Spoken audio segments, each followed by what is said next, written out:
Welcome to Black Gumbo Southern Gardening, question and answer, episode 11.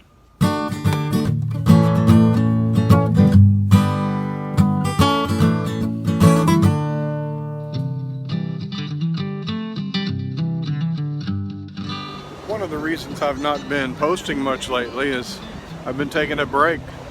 Here I am on the beach, enjoying some time with my family, and yeah, it's just too darn hot during the day to do much gardening, and so I've been doing other things. Currently, today, we're spending time down at the beach. And so, about ready to go home, turn in for the evening. But sure, it's a nice evening. Nice and cool for a change. And this is a place to be in a hot summer day.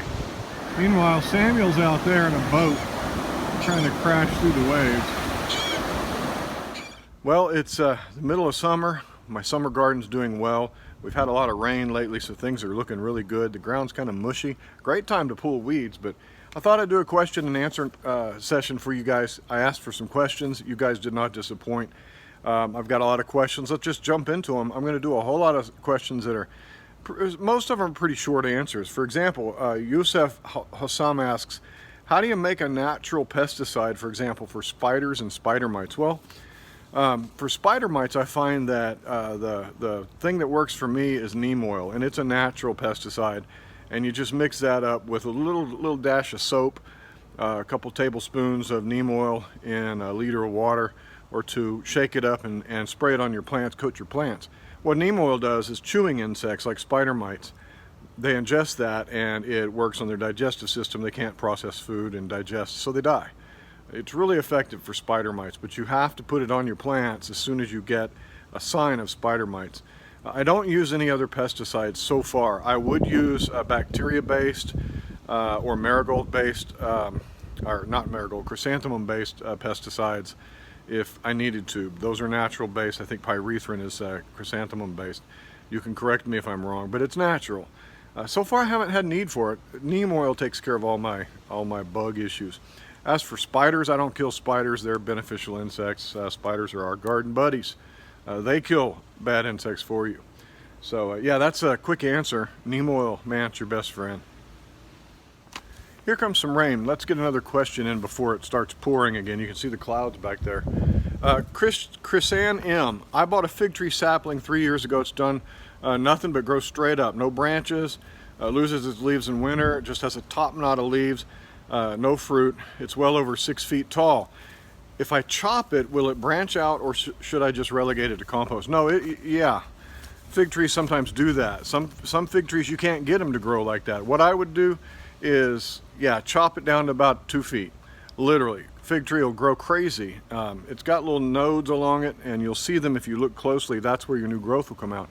If you chop that tree, you'll kill its apical dominance, and it'll put its efforts to putting out side growth. Especially if you chop it. Now, you could chop a fig tree all the way to the ground, it'll grow right back. I took a 4 foot tall fig tree that was doing a similar thing, except it only had one branch going off 2 feet one way. Real ugly tree, so I cut it all the way down about 8 inches tall, and now it's doing fine. So yeah, you can do that. Let me show you some fig trees I've chopped. This is a fig tree that you can see I've severely pruned, and it was kind of a weird Y-shaped, and I wanted some more branches to it, so I chopped it back pretty severely. And the new growth, that's just from this year, has come back and branched out. Some of these other trees, like this one here, you can see I severely chopped it to force out new growth. Right there I chopped, and some of that new growth has been the resultant, has resulted. Here's a fig tree that was not growing well, so I chopped off a lot down here. It was real bushy, and you can see I took off pretty severely a lot of the growth from this fig tree. That branch, that branch, that branch, and then I chopped these 2 branches here, and now I'm getting a little more growth that's filling in a little better. Here's a candidate right here. This nice tall fig tree right here. If I wanted more branching down below, I could cut it right there, literally cut the branches off, and out of here next spring, out of these little rings here, it would force out new growth. This one here is a candidate for chopping. You see that it starts down here, grows straight, and then it's got this little top, like you say, a top knot here. If I cut that off, I'll force out more growth, like this little guy down here, which I actually don't want down there, so I'll pluck it off right now. but I could force this tree to branch out. And that's what you do to get a tree like that, or a tree like this. We've got all this nice branching, is you simply prune off the stuff down at the bottom you don't want. So all this down here that's coming up from the root system, I'll take all that out. Fig trees, and you can see I've really chopped this tree. I've chopped one whole main branch out of this tree. Look at that, with the rain, my Texas Blue Giant, this is the one that I chopped, that I was talking about. I took down to I took it down to somewhere around in here, but it's branched out a little bit. You can hardly see it back there, but look at that. Isn't that sad? All that rain popped my only fig. The birds got it, now the ants are getting it. So not quite ripe. Okay, Green Love asks, you're getting mixed results when pruning pepper plants. You're doing an experiment with the same variety of pepper to see pruned and unpruned and follow that result. So far inconclusive. Do certain varieties of peppers prefer pruning and certain others don't? I've found that larger peppers like bell peppers don't respond as well to pruning or pinching or topping. When you top those and force them to branch out, they put on smaller peppers, but more of them, but they tend to be the same amount in terms of pounds. So smaller peppers like chili peppers, jalapenos, anything that's small like a Tabasco pepper, they respond really quickly because they make small peppers and they don't take a long time to develop those peppers. But larger fruits like huge bell peppers and big Antigua peppers, sometimes those will put on smaller fruits. You'll get more of them, but you'll get smaller fruits, and they take a little longer because, well, they've got to grow all their bushiness, and they're slower growing plants. So if you have a long season, I think you could probably top any pepper plant you want to. But if you have a short season and you're trying to get some peppers, I don't know that I would always prune. Like I said in my video, you don't have to prune. It just is a thing you can do if you want to try to get more bushiness. Let's go check on one of the peppers I pruned and see how it's doing. I topped this jalapeno plant right there, and it forced out some side branching, a whole bunch of branching, and it's a pretty decent jalapeno plant. Now it's still really small, but it's been kind of struggling along with poor watering in this little bed here. Right next to it is a little plant that I didn't prune, and you can see it was naturally bushy, but you can see the comparison between this one, which is about 1.5 feet high, and that one, which is about 10 inches high. That shows you the growth in this bed is just not real vigorous. But yeah, this one sure bushed out a bunch. A little pepper like this Thai chili pepper, though, didn't need to be pruned. It was naturally branchy, and you can see it's giving lots of peppers. Hey little fella, I'm not going to mess with you, but you're in my pepper plant. So these two pepper plants, these jalapenos, were not pruned, and you can see they're not real bushy, and so they're not giving me as much fruit as they could if I had pruned them. But they're still fruiting, and I've got 2 of them in that pot there, so I'm happy. Trevor asks, what are my favorite ways to protect my plants from the heat? It's hot, it's summer, it's zone 9, it's tropical weather here right now. What do I do to protect them from the heat? I don't really do anything. I grow heat tolerant varieties in the summertime. Like this lima bean bush back here loves the heat. Cow peas love the heat, they thrive in it. My muscadine grapes, they love the heat. I grow varieties that like the heat. Most peppers will do really well in the heat, and that's the solution. Unless you just have a bunch of money and can buy a whole bunch of shade cloth, that's my solution. So grow varieties that love the heat. That eggplant right there loves the heat. Most everything in my summer garden loves the heat. In fact, I'll show you the progress on my cowpeas. There they are, growing up, looking strong. I've planted these here, and I planted these in rows. I planted those over there in rows. But these right here, excuse my weeds, it's been raining, I haven't been able to get out here and cut the grass. But these right here, I just kind of broadcast and raked them in, so yeah. All right, Ginger Rosalie, what is my favorite way to preserve the food I grow? She wants me to do more cooking videos that show what I grow. My favorite way actually is to ferment, but for the most part, I eat everything that we take out of the garden.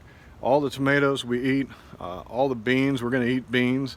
I come out and pick beans, and usually I don't have a big enough garden to have surplus like that to put stuff away. But when I do, and when I design it that way, like cabbage. I designed my garden in last fall so that I would have lots of cabbage for sauerkraut and for kimchi, and I did. I'm still eating that. So that's my favorite way, is fermentation. I like to freeze things. My grapes from the grapevines, I freeze them, and that keeps me in grapes if I need grape juice or need to use it to make stuff with. But for the most part, we eat everything. Okay, Green Organic Love asks, what's the best thing that has grown in my summer garden? Summer as in every summer or this summer? So far this summer, it's my Lima beans. My Lima beans are just amazing, and they're really, they're stunning. It's really impressive. I got tons of Lima beans. They keep growing. My trellis isn't big enough. They're spilling over and cascading over. I have tons of dried beans put away. So far that's my favorite thing. Also because I learned that I actually like Lima beans, at least the ones I'm growing, which hadn't been the case all of my life. I've hated Lima beans. So that's the favorite thing. Other things that grow well in the summer here, I love cowpeas, and I grow cowpeas every single summer. That's probably my standby, that if I'm not going to do anything else, and if I'm going to take a summer break, I'm going to plant my whole garden in cowpeas. But in summer, those heat-loving crops like that really make me happy. Peppers tend to do well through the summer if I keep them watered, and eggplant. Eggplant grows well in the summer, but my favorite though, golly, it's these Lima beans. I mean, look at this. And all these flowers here, all these blossoms, we're going to have yet another flush of Lima beans, and I can't keep them picked quick enough. I mean, half of them I picked green, half of them, like the one I just dropped, dry on the vine, and give me dry beans that I can put away. Yeah, this is impressive. I've been real impressed with this. I'm going to keep some seed. Christmas Lima bean is what it's called. Beautiful Lima bean, very tasty. This is my favorite. Okay, Brooklyn C asks, how to keep rodents out of your garden? Yeah, I have rodents here. I've got rats that like to come and take up residence under my fig deck right back there and drive my dog crazy. And they normally don't cause any trouble. Every now and then I'll get them going up into my beans and eating the cowpeas or the green beans. I caught one actually while I was picking beans. I found one, you know, kind of chilling and hanging out in my bean patch. The only way I've found to keep rodents down is to literally trap them. And in order to safely trap a rodent, I do not suggest glue traps. Those are cruel. No human being should use a glue trap. Use a traditional snap trap. It's quick, gets the job done right away. I would say if you have animals, dogs, small dogs, or even if you have animals that roam through your property, we have possums and skunks. I don't want to hurt them. I don't want to trap them.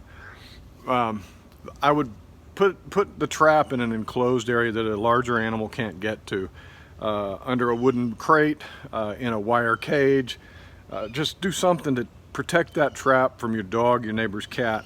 You don't want to hurt them. But a trap, that's about the only way you're going to catch these things. They're smart. They figure stuff out really quick. Don't poison them. The problem with poisons is if they're in your house and coming out to your garden, you poison them, they're going to die in your wall. It's going to stink for months. But the bigger issue is if you poison animals, they go off and die somewhere, then what you're going to end up doing is poisoning secondary wildlife. Hawks are going to come down and eat that dead animal. Possum's going to go off and eat that dead animal, an owl, whatever.